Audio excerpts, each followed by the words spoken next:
자, 안녕하세요. 네, 이번 시간에는 적혀있죠? 태양 단원에 대해서 공부하도록 하겠습니다. 자, 태양계의 구성에 대해서 나와 있어요. 그죠?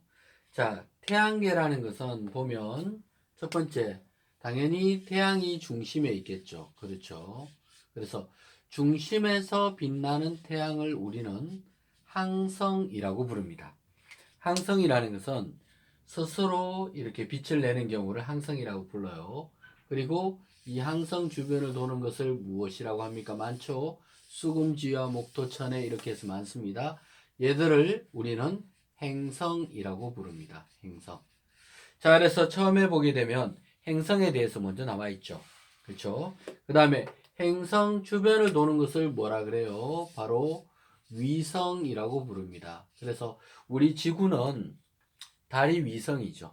지난 시간에 달 파트에 대해서 따로 공부를 했습니다. 그죠?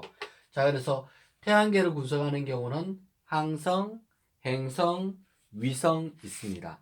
그 외에도 유성도 있고 소행성도 있고 다양하게 많이 있는데 어, 또 빠졌죠. 내용이 다 빠졌어요. 근데 빠졌는데 뭐 그죠? 무리하게 또 할 필요까지는 없겠죠. 그래서 선생님도 항성, 행성, 위성까지만 딱 말을 하고 그 다음 바로 행성 파트 바로 수업 들어가도록 하겠습니다. 자, 행성에 대해서 이야기를 하겠습니다. 자, 행성은 지구도 여기에 속하는 거예요. 그죠? 그래서 수, 금, 지, 화, 그리고 목토, 천해 이렇게 볼 수 있습니다. 예전에는 더 뒤에 있는 명왕성까지 행성에 집어넣었었는데 요즘 명왕성은 뺐어요. 그죠? 명왕성 뺐습니다. 왜냐하면 명왕성은 행성치고는 좀 너무 작고 바깥쪽에 그래서 명왕성은 소행성에 포함시키기로 결정이 났습니다. 사실 9개까지 있을 때는 집어넣어 줬는데 10번째 어떤 행성 위치에 또 하나가 발견이 됐어요. 그래서 그 10번째 거도 집어넣어 달라고 이렇게 요청이 들어왔을 때 안 된다 이렇게 된 거죠. 그러면 명왕성도 나보다 더 작은데 왜 집어넣어주고 나는 안 넣어주느냐 이런 말이 있었어요. 그러면 그냥 명왕성 너도 빠져라 이렇게 된 거죠. 그래서 행성은 수금지화 요 네 가지를 이 네 개 중에서는 크기가 지구가 제일 큽니다. 그래서 지구형 행성이다 이렇게 얘기합니다. 지구 형태죠. 그 다음 여기서는 누가 제일 커요? 당연히 목성이 제일 크겠죠. 그래서 목성형 행성이다 이렇게 이름을 붙입니다. 그래서 행성은 지구형 행성과 목성형 행성으로 크게 두 가지 파트로 나눌 수가 있습니다. 그렇죠. 자, 그러면 이 행성들의 특징들에 대해서 배워보겠습니다. 사실 뭐 행성들의 특징을 모든 것을 다 외울 수는 없잖아요. 그죠? 그러면 첫 번째 수성. 수성은 태양 제일 가까이 있는데요. 수성 그러면 무조건 달을 떠올려 주세요. 달. 지구에 돌고 있는 달 말이에요. 왜냐하면 수성하고 달하고 사이즈가 좀 비슷해요. 또 수성은 크기가 작다 보니까 공기나 이런 것들이 없어요. 달도 없죠. 그래서 수성은 이 밤과 낮의 기온 차이가 심하고 그리고 수성에는 운석 구덩이 같은 것들이 많이 있어요. 한마디로 달과 비슷한 거예요. 낮에는 환하게 보이지만 밤이 되면 깜깜하게 보이고 밤낮의 기온 차이가 심하고 운석 구덩이가 있고 달하고 특징이 너무나 비슷하니까 수성 그러면 떠올려야 되는 생각보다 달 되겠습니다. 아시겠죠? 그 다음에 금성에 대해서는 또 외울 게 꽤 많이 있어요. 금성. 그래서 금성은 사실 행성이니까 스스로 빛을 내지는 않잖아요. 근데 새벽녘에 금성을 보면 햇빛이 너무나 반사가 잘 돼요. 왜냐하면 금성이 이산화탄소 대기로 되어 있는데 대략 기압이 100기압 가까이 돼요. 그럼 100기압이라는 것은 지구가 1기압이니까 지구에 100배 가까운 기체가 있는데 그 대부분의 기체가 이산화탄소 기체예요. 그러면 온실 효과가 뛰어날 것이고 햇빛이 들어오지 못하고 반사가 잘 되겠죠. 그래서 금성이 굉장히 새벽마다 반짝반짝 빛나는 거예요. 그래서 금성을 샛별이라고도 부르는데 실제로 별은 아닙니다.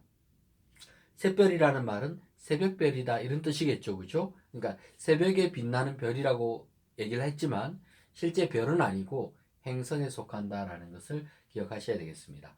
자, 그러면 금성의 특징은 방금도 얘기했지만 기압이 굉장히 높아요. 100기압까지 생각하셔야 돼요. 그 다음에 표면 온도가 470도씨까지 계속 상승하는 편이에요. 선생님이 배울 때보다 더 상승을 하는 분위기예요. 그죠? 그래서 표면 온도가 약 470도씨. 왜냐하면 대기권이 이산화탄소 기체로 되어 있다 보니까 온실 효과가 나타나서 점점점 더워지는 거예요. 그래서 오히려 수성보다 금성이 더 뜨겁다는 것을 이해하셔야 되겠습니다. 그 다음에 운석구덩이와 화산이 마찬가지로 있습니다. 화산이 있어요. 화산이. 자, 이 금성은 가장 밝게 빛나죠. 그죠? 가장 밝게 빛나는데 기압이 높고 온도는 470도씨 정도 되고 그 다음에 운석구덩이와 또 화산이 있다는 거 암기해 주시면 되겠습니다. 화성이 외울 게 제일 많죠. 화성. 화성을 뭐 원시지구라고도 부르기도 하고 뭐 화성의 생명체가 살 수 있는 것처럼 얘기하는데 금성이 100기압이고 지구가 1기압이고 화성은 한 100분의 1기압 정도 돼요. 그러니까 전부 다 100배, 100배, 100배 이렇게 차이가 나는 거죠. 화성은 기체가 얼마 없어요. 그렇지만 대부분의 기체는 또 뭐다? 이산화탄소 기체가 또 대부분을 차지합니다. 그렇죠? 지구가 좀 특별한 것 같아요. 지구는 산소나 질소 분자로 돼 있잖아요. 그죠? 근데 금성과 화성은 이산화탄소 분자로 되어 있습니다. 대부분이. 그리고 화성에는 양쪽 극이, 화성의 양극이 이렇게 반짝반짝반짝 빛납니다. 이게 뭐냐면 물하고 이산화탄소가 얼어 있는 거예요. 물이 얼면 얼음이고 이산화탄소가 얼면 드라이 아이스죠. 그래서 겨울이 되면 이게 커지고 여름이 되면 녹아서 좀 작아진다 그래요. 그래서 이거를 양쪽에 있다고 해서 양극관이라고 얘기합니다. 극관. 그래서 양극관이 있고 이 극관의 크기가 계절별로 조금씩 달라질 수 있다는 거 기억하셔야 되겠습니다. 그 다음에 화성도 계절의 변화가 있습니다. 왜냐하면 지구도 잦은 축이 23.5도 기울어져 있잖아요. 그에 비해서 화성도 대략 한 24도 정도 약간 기울어져서 돌기 때문에 계절의 변화가 가능합니다. 그리고 이제 대부분의 기체는 이산화탄소인데 100분의 1기압, 우리보다 기압이 공기가 너무 작아요. 그리고 이제 토양 자체는 산소와 결합되어서 녹이 슬어서 그런 산화철로 되어 있습니다. 철이 녹슬면 산화철이고 이 산화철은 붉은색 흙으로 보여요.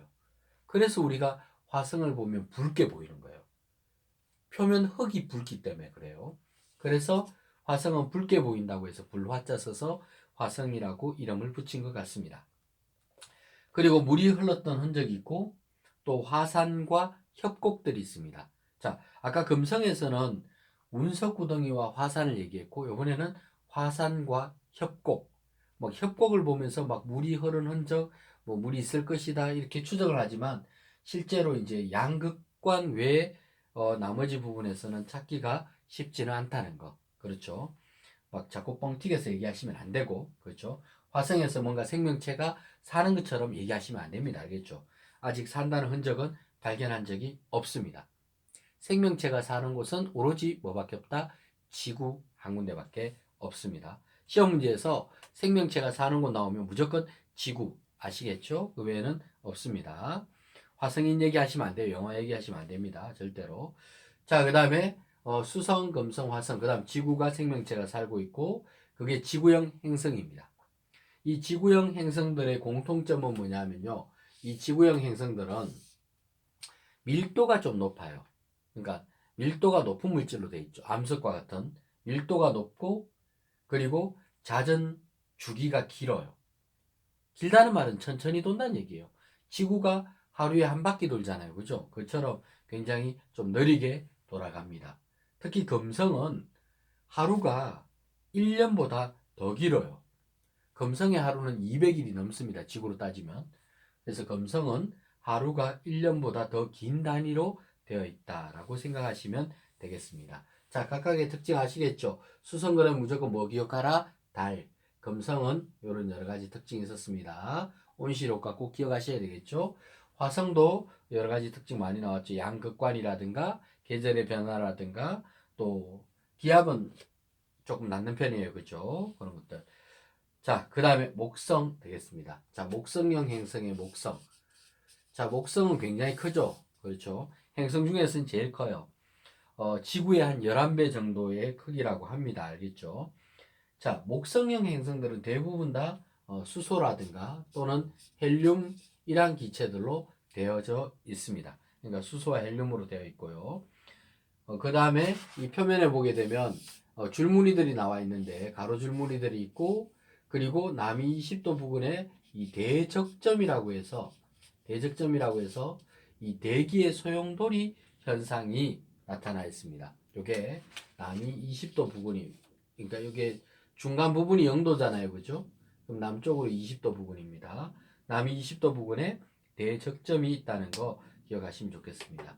그리고 목성형 행성들은 대부분 고리를 갖고 있습니다. 또 위성 숫자도 굉장히 많이 있어요. 그 특징들 외우셔야 돼요. 그죠? 대적점 꼭 외우셔야 됩니다. 자, 그 다음에 토성. 토성은 이제 목성 다음으로 크죠. 근데 토성은 밀도가 아주 작아요. 물보다 밀도가 더 작아요.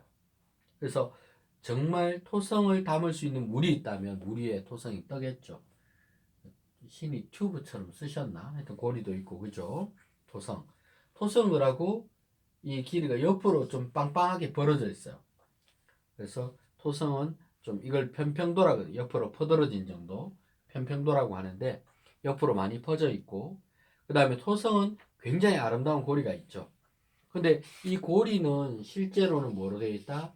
암석 조각이나 또는 얼음으로 구성이 되어져 있습니다.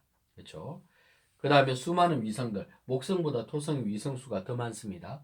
책에 따라서는 16개, 여기 23개 이렇게 나오는데, 이 책에서는 기록이 되어 있지 않죠. 그래서 기록이 안 되어 있기 때문에 외우실 필요는 없습니다. 하여튼 위성 숫자는 토성이 제일 많고, 그 다음에 목성, 이렇게 나올 수 있습니다. 자, 그 다음에 수많은 위성이 있고, 위성 중에 타이탄은 대기권까지 있다 그래요. 지구에 있는 다른 대기권이 없잖아요. 그죠? 근데 타이탄은 워낙 크기 때문에 가능하겠죠. 자, 그 다음에 천왕성은 조금 자전축이 좀 누워있는 모습이죠. 이런 식으로 되어 있으면. 그렇죠. 그러니까 천왕성의 특징은 자전축이 공전궤도면에 축이 이게 되겠죠. 자전축 자체가 거의 누워 있어요. 그렇죠. 그 다음에 메테인 가스로 되어 있고 청록색이고 해왕성은 또 외워야 되는 게 대흑점이 있습니다. 대흑점이 맹소용돌이죠. 목성은 대적점, 해왕성은 대흑점. 자, 그래서 행성에 대해서 이렇게 정리를 해봤는데요. 옛날 사람들은 5행성을 볼 수가 있었어요. 그래서 수성, 금성, 화성, 목성, 토성까지는 예전 사람들은 사람의 눈으로 관측이 가능했고요. 천왕성이 이제 최초로 이제 천체망원경을 통해서 관측했다고 보시면 되겠습니다. 그리고 해왕성도 천체망원경을 통해서 관측이 됐죠. 그래서 예전 사람들은 양, 오행이라고 하잖아요. 그죠? 오행. 여기서 음은 달을 뜻하죠. 양은 태양. 오행이라는 말은 오행성, 수성, 금성, 화성, 목성, 토성을 뜻합니다. 그래서 사람의 눈으로 봤을 때 수성은 파랗게 보여서 수성이겠죠. 금성은 막 노랗게 번쩍번쩍하니까 금덩어리처럼 보였다고 해서 금성. 화성은 아까 표면이 붉은 흙이잖아요. 그죠? 불화자 불화성. 목성이나 토성은 워낙 멀리 떨어져 있으니까 뭐 나무빛, 흙빛처럼 어두워 보였겠죠. 그래서 목성, 토성 이렇게 이름을 붙였던 것 같습니다. 자, 이렇게 행성들에 대해서 정리를 해봤고요. 그죠? 그 다음에 지구보다 안쪽 궤도를 도는 것을 내행성이라 그러고 거기에는 수성과 금성이 있죠. 나머지는 외행성이라고 부릅니다. 그렇죠. 자, 그 다음 페이지 110페이지 펴주시기 바라겠습니다. 자, 110페이지를 펼치시게 되면 내행성, 외행성으로 구분하는 거 나와 있죠. 그 다음 지구형, 목성형 나오는데 딴 거 볼 거 없이 밀도하고 그 다음에 자전축이 안 나와 있네요. 그러면 밀도만 지구형에서 유일하게 큰 값이 밀도예요. 그렇죠? 지구형에서 유일하게 자 X축, Y축 두 군데 세로줄에 나와 있죠. 자 거기 보게 되면 여기 지구형입니다. 자 지구형의 반지름이 작으니까 지구형이겠죠. 목성형 반지름이 큽니다. 반지름이 작음에도 불구하고 큰 값을 나타내는 건 뭐다? 밀도입니다. 그렇죠? 여기서는 유일하게 밀도 하나가 지구형에서 크다 이렇게 보시면 되겠습니다. 자 그리고 이제 태양에 대해서 좀 더 구체적으로 설명이 나와 있습니다. 내용들이 많이 줄었네요. 자 태양을 중심으로 행성이 있고 위성이 있다 그랬습니다. 태양은 크게 표면과 그리고 대기로 나눠서 공부를 합니다. 그래서 1번 태양의 표면. 태양의 표면에는 자 태양은 크게 표면과 대기로 나눠야 되겠죠. 이 표면 부분에 해당되는 것이 흑점이나 또는 쌀알 무늬가 나오고 있습니다. 쌀알 무늬. 그렇죠. 그 다음 대기권에는 이제 체층, 코로나, 홍련, 플레어 현상 뭐 이런 것들이 나타나 있죠. 자 그러면 여기서 태양의 표면에서 쌀알 무늬라는 건 뭐냐면 쌀알 무늬는 태양 표면을 이렇게 보면요. 태양은 표면도 기체로 되어 있어요.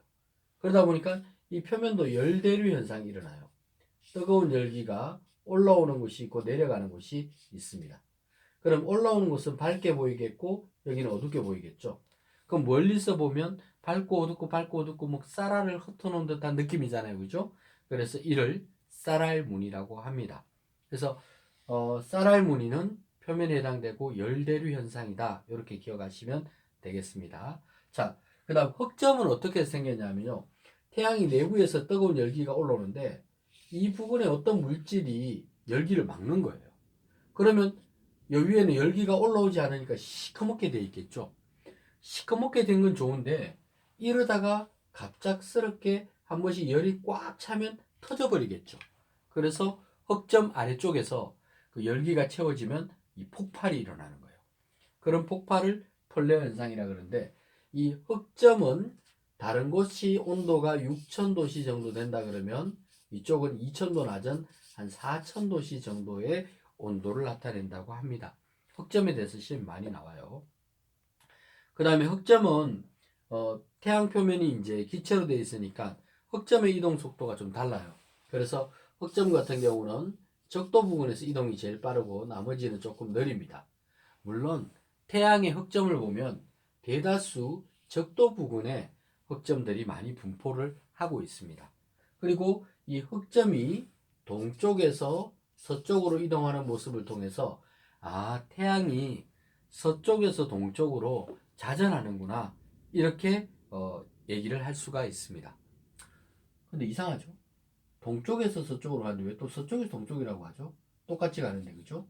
그건 뭐냐면 지구에서 봤을 때는 여기가 동쪽이지만 태양 스스로 봤을 때는 이쪽이 서쪽이에요. 선생님 봤을 때는 오른손인데 여러분들 입장에서 보면 이게 왼손이 되듯이 똑같이 가더라도 보는 관점에 따라서 방향에 따라서 동에서 서다 서에서 동이다 결정되거든요. 그러면 흑점의 이동 방향은 동에서 서라고 암기를 하시고 그거는 지구에서 보는 관점이다 라고 이해하시면 될 것 같습니다. 아시겠죠? 그 다음에 흑점의 수가 또 많아지기도 하고 적어지기도 하는데 그 주기가 몇 년이다? 11년 주기입니다. 참 흑점에 대해서 나오는 게 많아요. 그죠? 흑점은 동에서 서로 이동하고 그걸 통해서 태양이 서해성으로 자전한다는 걸 알 수 있고 또 흑점은 다른 주변보다 온도가 2000도 낮고 또 흑점이 많으면 많을수록 태양 활동이 활발해요. 언제 폭발할지 모르니까. 그렇죠? 그래서 흑점 수가 많아지기도 하고 적어지기도 하고 다시 많아지는데 그 정감 주기가 11년 주기다라는 것을 암기하시면 되겠습니다.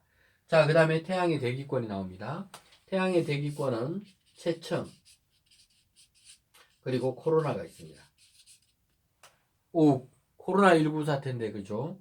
거기 코로나 이름하고 똑같죠, 그죠? 그러니까 그 코로나 체층은 태양의 표면이 있으면 표면 바로 바깥쪽에 약간 빨간 붉으스름한 층을 우리는 이 체층이라 그럽니다.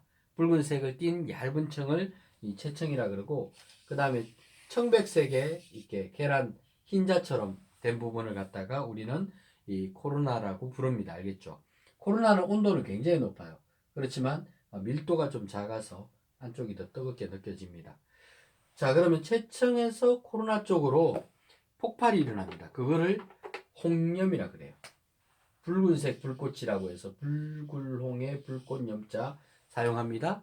붉은 불꽃 홍염이라 그러고, 그 다음 플레어 현상은 아까 흑점 아래쪽에 뜨거운 열기가 채워져 있다가 빵빵 터지겠죠. 그죠? 그런 현상을 우리는 흑점이 있으면 여기서 빵빵 이렇게 터집니다. 그죠? 흑점 주변에서 이런 폭발들이 일어나게 되겠죠. 이를 플레어 현상이라고 이야기를 합니다. 자, 그러면 태양 활동의 영향에 대해서 나와 있습니다. 자, 흑점수가 많을수록 활동이 활발해요. 흑점수가 많을수록 이 흰자에 해당되는 코로나도 커져요. 홍염이나 플레어도 많아지고 태양풍도 강하겠죠. 그러면 지구가 이런 흑점이나 여기서 날아오는 전파들, 이 전파들을 받으면 자기 폭풍이 일어나고 또 전파 막 통신이 그죠? 델린저 현상이라 그래요. 또 인공위성이 고장 날 수도 있고 송신장치 뭐 이런 것들도 또 지구의 이 전파로 인해서 오로라 현상이 좀 더 넓게 펼쳐질 수 있습니다. 자, 그래서 이 태양의 활동으로 인해서 지구에 여러 가지 현상들이 일어날 수 있다라는 것까지 우리가 다루어 보았습니다. 자, 그래서 3시간 강의를 제가 달아서 녹화를 했는데요. 이 강의가 끝나고 나면 그다음 식물 파트는 조금 쉽겠죠. 사실 중학교 2학년에 이 전기 파트하고 그다음에 이 지구 이쪽 파트하고 두 개는 원래 3학년에 있었어야 하는 내용인데 굉장히 좀 어려운 파트입니다. 그러니까 여러분들이 계속적으로 반복해서 듣고 외우시는 것이 중요한 포인트다라고 생각이 되어집니다. 네, 감사합니다.